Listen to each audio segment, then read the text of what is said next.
हे friends, स्वागत है आपका बीइंग एजुकेटेड पे। मेरा नाम है विक्रम सिंह और स्टैटिक जीके की सीरीज में आज हम पढ़ेंगे क्लासिकल डांस ऑफ भारत।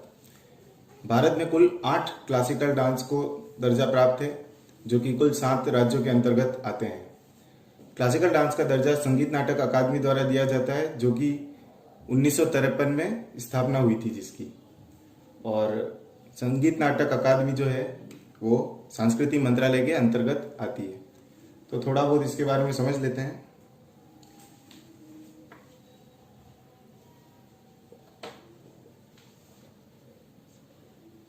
संगीत नाटक अकादमी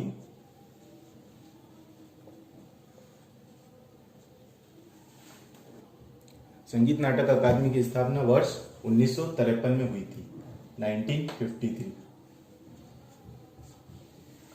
यह संस्कृति मंत्रालय के अंतर्गत आता है। संस्कृति मंत्रालय। भारत में कुल 8 क्लासिकल डांस है। क्लासिकल डांस को हिंदी में शास्त्रीय नृत्य भी कहते हैं। 8 शास्त्रीय नृत्य या फिर क्लासिकल डांस, जो कि 7 राज्यों में आते हैं। 7 राज्य इसलिए हैं क्योंकि केरल में 2 क्लासिकल डांस को दर्जा प्राप्त है। आइए भारत के नक्शे की तरफ, यहां पर हम देखते हैं कि किस राज्य में कौन सा क्लासिकल डांस आता है। भारत के नॉर्थ में केवल एकमात्र यूपी ही है जहां पर एक क्लासिकल डांस को दर्जा प्राप्त है, जिसे हम कथक कहते हैं। कथक नॉर्थ में केवल यूपी है। यदि हम आते हैं साउथ में, तो यहाँ पर 4 राज्य है जहां पर क्लासिकल डांस पाए जाते हैं, जिनमें है केरला, तमिलनाडु, आंध्र प्रदेश और ओडिशा। तो हम इसको इस तरीके से याद रख सकते हैं, इस फ्लो में। भारत के जो दक्षिण में है केरला, तमिलनाडु, आंध्र प्रदेश और ओडिशा, ये जो लगातार राज्य लग रहे हैं, आपस में सीमा लगा रहे हैं, यहीं पर क्लासिकल डांस मिलेंगे, जिसमें केरला है जहां पर आपको 2 क्लासिकल डांस देखने को मिलते हैं। एक है कथकली। कथकली याद रखना, यूपी में कथक है, यहां कथकली है। और दूसरा है मोहिनीअट्टम। मोहिनीअट्टम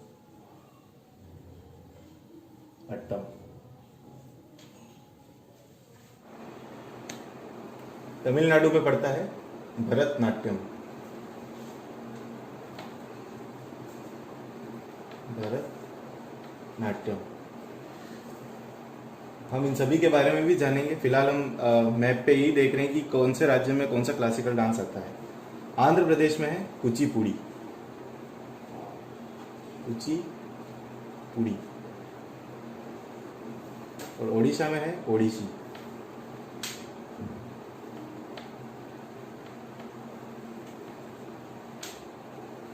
तो ये साउथ के राज्य थे, जहां पर केरला, तमिलनाडु, आंध्र प्रदेश, ओडिशा आपस में लगते हुए हैं। और केरला में याद रखना, मात्र केरला राज्य ही जहां पर 2 क्लासिकल डांस मिलेंगे, एक है कथकली और एक है मोहिनीअट्टम। तमिलनाडु में है भरतनाट्यम, आंध्र प्रदेश में कुचिपुड़ी और ओडिशा में ओडिसी।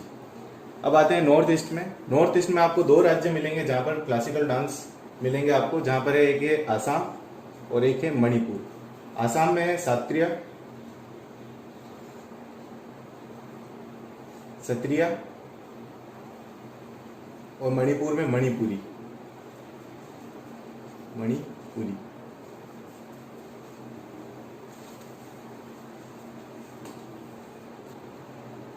तो हमने मैप के जरिए समझ लिया है कि कौन से राज्य में कौन सा क्लासिकल डांस आता है। भारत में 7 राज्य और 8 क्लासिकल डांस है। आइए अब एक चार्ट के माध्यम से समझते हैं कि इन क्लासिकल डांस की खासियत क्या है। इस चार्ट में हमने पहले कॉलम में शास्त्रीय नृत्य लिया, दूसरे कॉलम में राज्य और तीसरे कॉलम में उसकी विशेषता है। चार्ट में मैंने 4 क्लासिकल डांस लिए। इसके बाद दूसरा चार्ट भी देखेंगे जिसमें 4 बाकी के क्लासिकल डांस लिए गए हैं। तो देखते हैं। पहला है कथक। राज्य है यूपी या उत्तर भारत। कई बुक्स में उत्तर भारत भी दे रखा है, लेकिन मेनली ये यूपी से ही आया है। कथक नाम कथा या कथाकार से डिराइव किया गया है, यानी लिया गया है। कथक डांस में महिलाएं जो होती है वो पाँव में घुंघरू पहनती है और चूड़ीदार पायजामा। पुरुष अक्सर इसमें शेरवानी पहनते हुए देखे गए हैं। ये दोनों ही पुरुष और महिलाओं द्वारा किया जाता है। कथक में आपको फारसी और मुस्लिम प्रभाव दिखेगा। इसी के चलते यह शुरुआत तो मंदिरों से हुई थी, लेकिन आगे चलकर ये मुगल दरबारों में भी परफॉर्म किया गया। कथक डांस की खासियत यह है कि इसकी शुरुआत तो बड़ी धीमी होती है, लेकिन इसका अंत काफी तेजी से किया जाता है। दूसरा क्लासिकल डांस है हमारा कथकली, और इसकी शुरुआत केरल से होती है।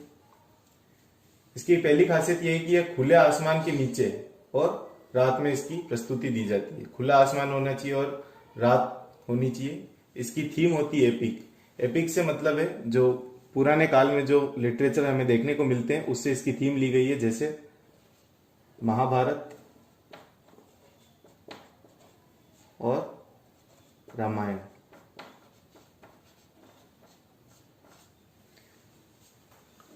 इस डांस को करते समय जो डांसर्स होते हैं वो अपना मुंह नहीं खोलते, या कह सकते हैं वे बोल नहीं सकते।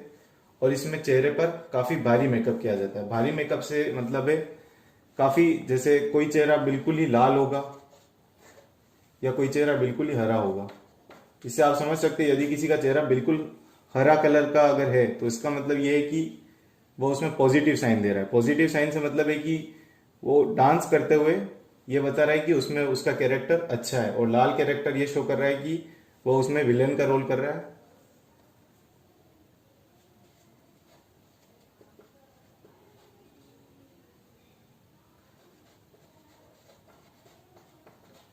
हरा यानी पॉजिटिव कैरेक्टर, लाल यानी नेगेटिव कैरेक्टर। तीसरे पे आते हैं मोहिनी अट्टम। मोहिनी अट्टम केरल का दूसरा क्लासिकल डांस है। यह केवल महिलाओं द्वारा किया जा सकता है। 8 क्लासिकल डांस में केवल एक मोहिनी अट्टम ही ऐसा डांस है जो केवल महिलाओं द्वारा परफॉर्म किया जाता है। इस डांस में आपको भरतनाट्यम और कथकली दोनों के ही अंश देखने को मिलते हैं। क्योंकि ये केवल स्त्रियों द्वारा किया जाता है, और मोहिनी अट्टम से भी ये पता चलता है, नाम से ही पता चलता है कि मन मोहने का प्रयास इसमें किया जाता है। यह इसकी एक खासियत है। और चौथा डांस है इसमें भरतनाट्यम। भरतनाट्यम के जो अगर हम इसके नामों को अगर अलग अलग करें, इसके अक्षरों को अलग अलग करें, तो इससे हम देख सकते हैं कि ब से भाव, र से राग यानी म्यूजिक, त से ताल यानी रिदम, और नाट्यम यानी नृत्य। यानी कि इन तीनों चारों का मिक्सचर देखने को मिलता है हमें भरतनाट्यम में। इसकी खासियत ये है कि इसमें हाथों की मुद्राएं जो है ये काफी इंपॉर्टेंट है। हाथों की मुद्राएं इसमें खास तौर से देखी जाती है। और एक खासियत और है इसकी, ये सभी 8 क्लासिकल डांस में सबसे पुराना क्लासिकल डांस है। सबसे पुराना क्लासिकल डांस।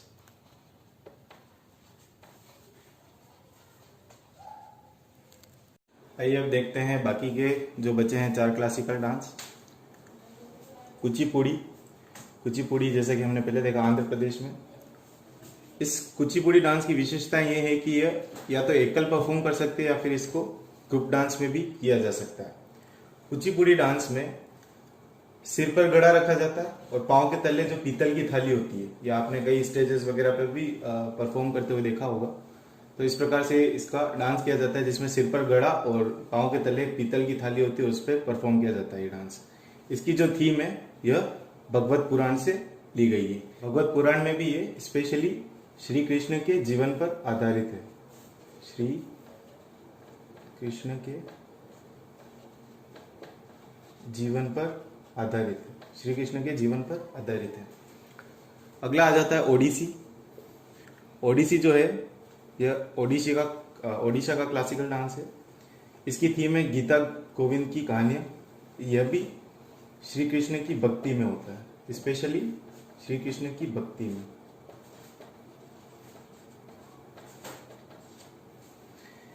ओडिसी डांस जो है भरतनाट्यम से काफी मिलता जुलता है, क्योंकि इसमें भी हाथों की मुद्राओं का उपयोग किया जाता है।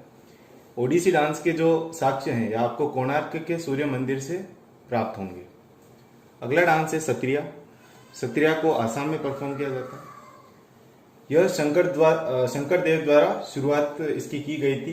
तकरीबन 15th सेंचुरी की ये बात है, 15th शताब्दी, 15वीं शताब्दी की यह बात है। 15वीं शताब्दी में शंकर देव द्वारा इसकी शुरुआत की गई थी। सत्रिया डांस पे सबसे पहले केवल मठों में ही इसकी प्रस्तुति दी जाती है और ये धीरे धीरे आम जीवन में आ गए। शुरुआत में केवल इसको पुरुषों द्वारा किया जाता था और आगे चलकर इसको अब महिलाओं द्वारा भी सत्रिया डांस किया जाता है। महिलाओं द्वारा भी यह डांस अब किया जाता है। और लास्ट हमारा क्लासिकल डांस है मणिपुरी डांस, जो कि नाम से ही मिलता जुलता है मणिपुर। जैसे ओडिशा से मिलता जुलता है मणिपुरी, मणिपुर से मिलता जुलता है। यह कृष्ण और गोपियों की रासलीला पर आधारित है और इसकी खासियत ये है कि काफी धीमे मूवमेंट्स के शुरू की जाती है और ये धीमी मूवमेंट्स में ही चलती है। तो ये था हमारा क्लासिकल डांस का टॉपिक। हालांकि ये आर्ट्स एंड कल्चर यानी कि कला और संस्कृति का पार्ट था, लेकिन ये छोटा सा ही टॉपिक था। मैंने इसको स्टैटिक जीके में कवर कर लिया है। इसकी जो मैं अगर विशेषताओं की बात करूं तो काफी और भी विशेषताएं होगी, लेकिन ये जो विशेषताएं मैंने बताई है इम्पोर्टेंट है। तो दोस्तों कमेंट सेक्शन में बताइए अगला टॉपिक मुझे स्टैटिक जीके की सीरीज में क्या लेना चाहिए। Thank you everyone, this is Vikram Singh signing off.